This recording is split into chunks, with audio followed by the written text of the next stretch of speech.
পড়ছে, শরবতটা খাইয়া ঘুমাইলে ভালো হইতো না? জামাল ফুপু ডাইকো না, ঘুমাও, ওর শরীরটা অনেক খারাপ।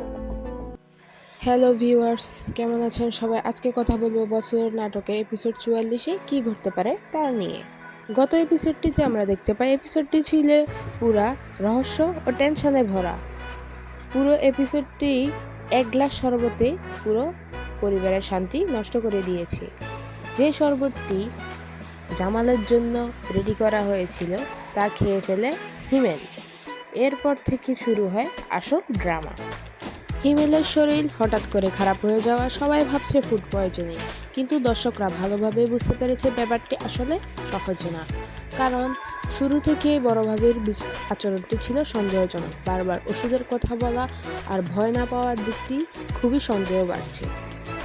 অন্যদিকে মরিয়ম বুঝতে শুরু করেছে যে জামালকে নিয়ে পরিবারে গোপন খেলা চলছে, আর এখানেই এপিসোডে আরও ইন্টারেস্টিং হয়ে উঠেছে। মায়ার নতুন বিজনেসটাও বিশাল টার্নিং পয়েন্ট। 550 জনের খাবারের দায়িত্ব পাওয়া একটি বিশাল ব্যাপার। সব কিছু কীভাবে সামলাবে সেটাই দেখার বিষয়। আমার মনে হয় বড় ভাবির গোপন সত্য আর হিমেলের বিষয়টি পুরো পরিবারের জীবন বদলে দিবে। আপনাদের কি মনে হয় তা কমেন্টে জানাতে কিন্তু ভুলবেন না।